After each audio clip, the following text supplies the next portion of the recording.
Simple. Oui, à première vue, on pourrait se dire ça. Un match de Ligue 1. Paris Saint-Germain contre le Stade Rennais. Résultat final, 5-0 pour Paris. On pourrait se dire, ok, le gros club a gagné, fin de l'histoire. Exactement. Circuler, il n'y a rien à voir. C'est ça. Sauf qu'on est tombé sur un article, une seule source, qui nous a fait réaliser que la véritable histoire de ce match, c'était pas du tout celle du score en fait. C'est tout à fait ça. La source dont tu parles, c'est un article du site wiwitsport.com, un portail d'information sportive sénégalais, publié le soir même du match. Hmm. Et en le lisant, on a compris que ce 5-0, c'était pas l'événement principal, c'était juste le décor.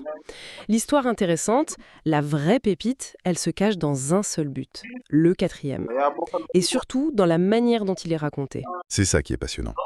On va voir ensemble comment un même événement sportif peut avoir des significations complètement différentes selon la personne qui le raconte et pour qui elle le raconte. Absolument. L'histoire principale ici, ce n'est pas la victoire écrasante du PSG, c'est l'éclosion d'un jeune joueur, Ibrahim Baye. On va plonger dans cet article pour comprendre comment une victoire collective devient la scène d'un triomphe, individuel et national. C'est parti. Ok. Alors pour bien comprendre, il faut replanter le décor. L'article le rappelle très bien, le contexte était tendu pour le PSG. Oui, très tendu. Il venait de perdre 1-0 contre Monaco. Ce qui, pour un club comme Paris, est déjà un petit événement en soi.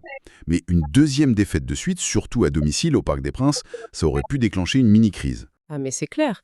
D'autant plus que l'adversaire, ce n'était pas n'importe qui. Le Stade Rennais, ils arrivaient en pleine bourre. En pleine confiance, oui. L'article le souligne bien. Ils étaient sur 4 victoires d'affilée. C'était vraiment l'équipe en forme du championnat, le match piège par excellence. Donc il y avait une vraie attente, une pression énorme sur les épaules des Parisiens pour qu'ils réagissent. Et la réaction, on peut dire qu'elle a été Brutale. 5-0. Voilà. Le terme que l'article utilise et qui est repris partout dans ces cas-là, c'est manita. La petite main. 5 buts comme les 5 doigts de la main. C'est presque un mot affectueux, mais sur un terrain, c'est une humiliation, quoi. C'est bien plus qu'une simple victoire, en tout cas. Un score comme celui-ci, c'est une démonstration de force. C'est une affirmation d'autorité. Oui, L'article utilise une expression que je trouve très parlante. Le PSG a remis de l'ordre. Il y a cette idée qu'une défaite de Paris, c'est une anomalie, un déséquilibre dans l'ordre naturel de la Ligue 1. et que ce 5-0 vient rétablir la hiérarchie. Exactement. C'est un message envoyé à tout le reste du championnat. Ne vous faites pas d'illusions, le patron est toujours là. On sent bien en lisant que pour l'auteur de l'article, ce score n'est pas vraiment une surprise. C'est juste un retour à la normale. Oui, C'est le cadre nécessaire, la toile de fond spectaculaire sur laquelle va pouvoir se peindre le vrai sujet de l'article. Parce que si on s'arrêtait là, ce serait juste une chronique de match comme une autre. tout à fait.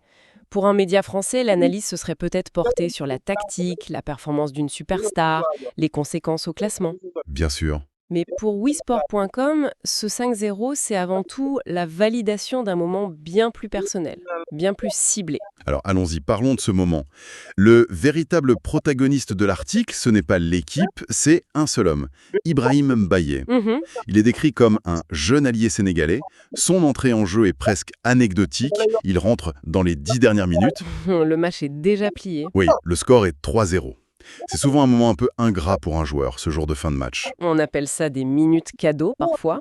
C'est difficile de se montrer, le rythme est retombé, l'adversaire a un peu lâché. Sauf que lui, il va transformer ce moment en un véritable événement. C'est là que le récit bascule. Il marque le 4e but, et pas n'importe comment. C'est ça qui est génial dans l'article. La description est tellement... Enthousiaste. Oui.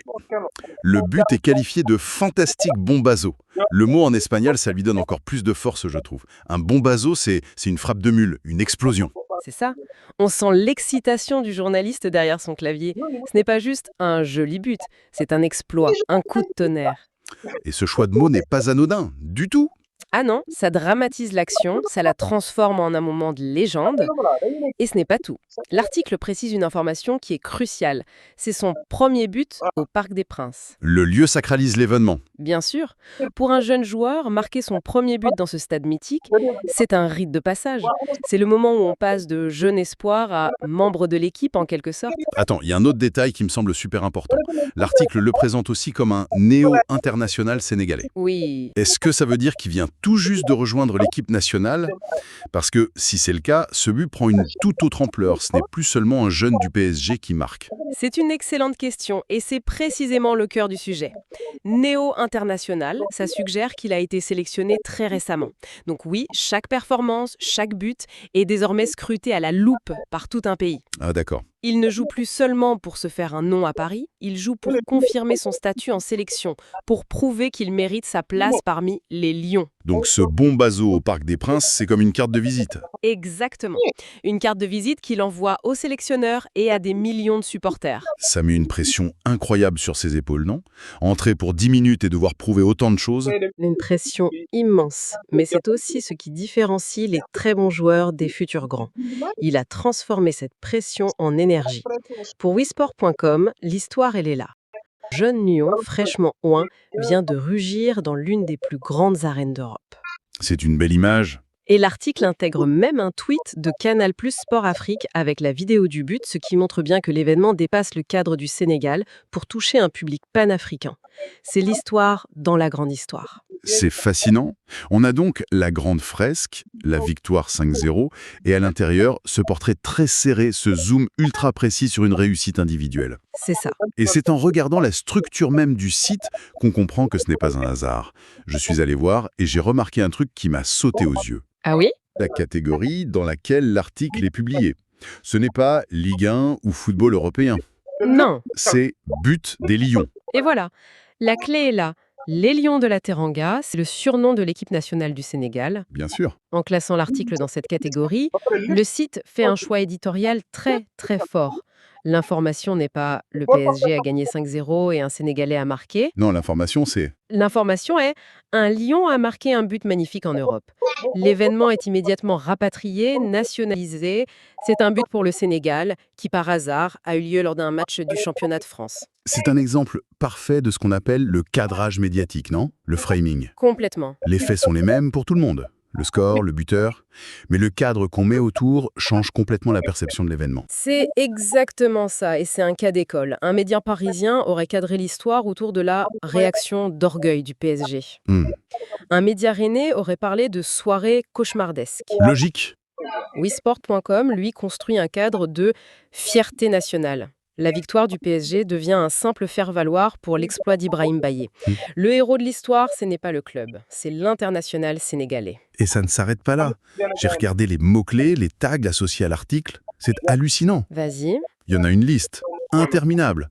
On trouve bien sûr PSG et Ligue 1, mais ils sont complètement noyés au milieu de Sadio Mané, Kalidou Koulibaly, Aliou Cissé. Le sélectionneur? Oui. Équipe du Sénégal de football, football sénégalais. On a l'impression qu'ils ont convoqué tout l'écosystème du foot sénégalais pour contextualiser ce seul et unique but d'un jeune de 20 ans. C'est une stratégie pour connecter cet événement à un univers beaucoup plus large. En taguant Sadio Mané ou Kalidou Koulibaly, on place symboliquement Ibrahim Mbaye dans leur lignée. Ah, je vois. On dit au lecteur, ce jeune que vous voyez marqué aujourd'hui, c'est la relève de vos idoles. C'est une manière de construire sa légende en temps réel. C'est très malin. Et si on regarde les autres articles proposés sur la page, c'est la même immersion. On parle de la CAN, d'un autre joueur sénégalais blessé. On n'est pas sur un site d'information générale, on est dans une bulle narrative entièrement dédiée à la cause sportive nationale. Ce qui illustre parfaitement cette double nature du football moderne. C'est un spectacle global, les joueurs sont des stars internationales qui évoluent dans des championnats suivis partout. Absolument. Mais en même temps, chaque performance est réinterprétée et réappropriée localement par les communautés d'origine. C'est ça.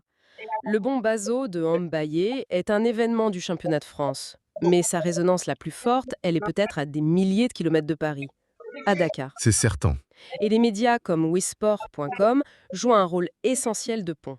Ils connectent la diaspora et les supporters restés au pays à leurs héros qui évoluent à l'étranger.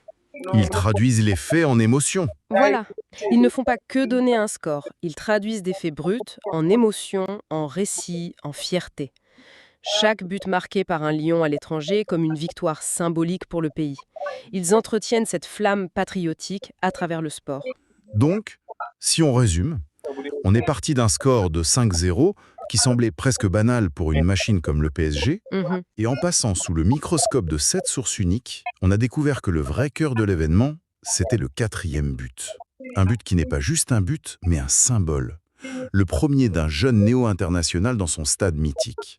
Et surtout, on a vu comment ce moment a été isolé, magnifié et inséré dans une narration complètement différente. La grande leçon, c'est de se rappeler à quel point la lorgnette par laquelle on regarde un événement change tout. C'est clair. En lisant cet article, on n'a pas vu le même match qu'un supporter parisien ou qu'un analyste neutre. On a eu accès à une histoire plus intime, plus passionnée, une histoire de fierté nationale. Ça prouve que derrière chaque ligne de score, il y a potentiellement des dizaines d'histoires qui ne demandent qu'à être racontées, selon l'angle qu'on choisit. Et ça nous amène à une dernière réflexion, une pensée pour aller un peu plus loin. Je t'écoute? L'article nous parle de ce fantastique bombazo, l'instant de gloire, l'aboutissement visible.